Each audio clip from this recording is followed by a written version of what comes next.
Sot Senati Amerikan përballet me një sfidë të madhe që nëse nuk tejkalohet, do të çonte në mbyllje të disa agjencive qeveritare dhe pezullim të personelit të administratës, duke filluar pas mesnatës së sotme.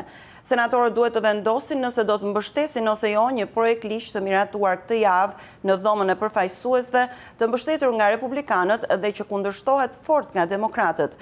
Projekt ligji parashikon financimin e qeverisë deri në shtator.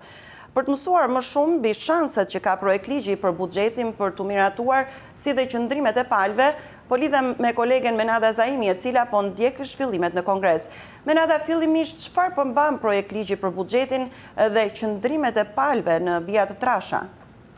Kejda, Senati e gjen veten sot përballë një situate të përsëritur kur bëhet fjala për miratimin e buxhetit me përpjekjet minutës së fundit për të shmangur mbylljet e pjesshme të qeverisë. Projekt ligji i miratuar nga dhoma e përfaqësuesve këtë javë siguron buxhet për qeverinë federale deri në fund të shtatorit. Ai parashikon një shkurtim të shpenzimeve që nuk janë të lidhura me mbrojtjen prej 13 miliard dollarësh krahasuar me vitin e kaluar, ndërsa do të rriste shpenzimet për mbrojtjen me rreth 6 miliard dollar.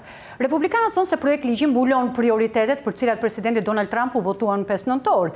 Udhëheqësi i shumicës në Senat, John Thune, tha se nëse agjencitë qeveritare do të mbyllen, faji do të jetë i demokratëve. Kjo vë demokratët përballë dy opsionesh, ose të miratojnë projekt ligjin, ose ta çojnë në mbyllje të pjesshme qeverinë. Por demokratët thonë se projekt ligji krijon mundësi për administratën Trump që t'i përdor paratë ku dhe si mendon, duke i mundësuar për shembull transferimin e buxhetit që duhet përdorur për luftën kundër fentanilit për deportime masive të imigrantëve.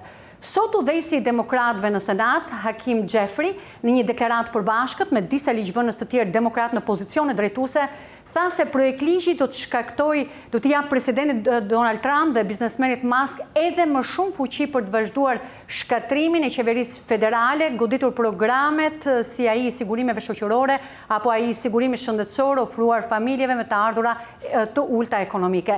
Ai tha gjithashtu se demokratët e dhomës përfaqësuesve janë gati të votojnë për një projekt ligj që do të financonte qeverinë për 4 javët e ardhshme, do të rikthente palët në tryezën e bisedimeve derisa të gjendej një zgjidhje konsensuale.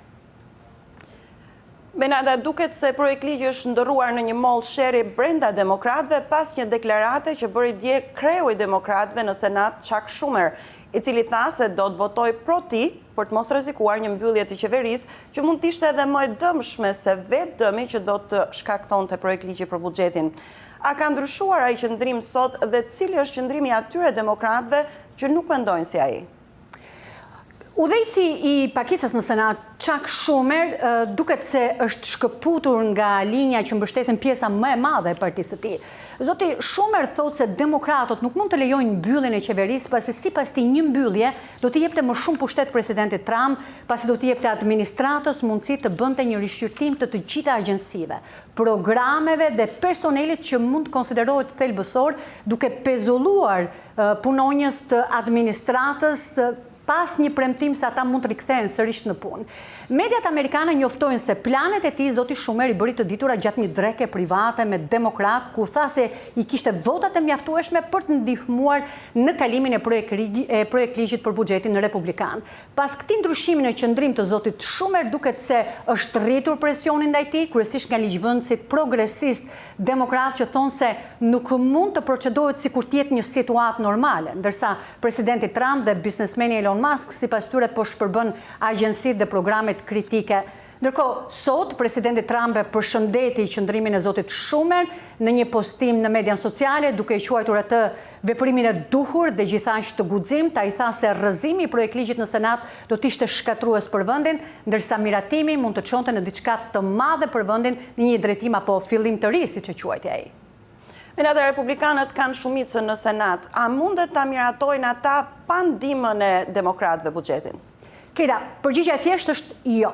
Republikanëve u nevojiten votat e të paktën 8 demokratëve ose 60 vota për të zhbllokuar situatën në rast të përdorimit të një taktike në Senat të njohur si filibuster, e cila përdoret për të vonuar ose bllokuar votimin e një projekt ligji. Republikanët kanë shumicën në Senat, kanë 53 senator, e në këtë rast do t'i duheshin 7 senator demokrat për të thyer blokadën. Por senatori republikan nga Kentucky, Rand Paul, e ka bërë të qartashmë, nuk ka ndërmend që të mbështesë projekt ligjin.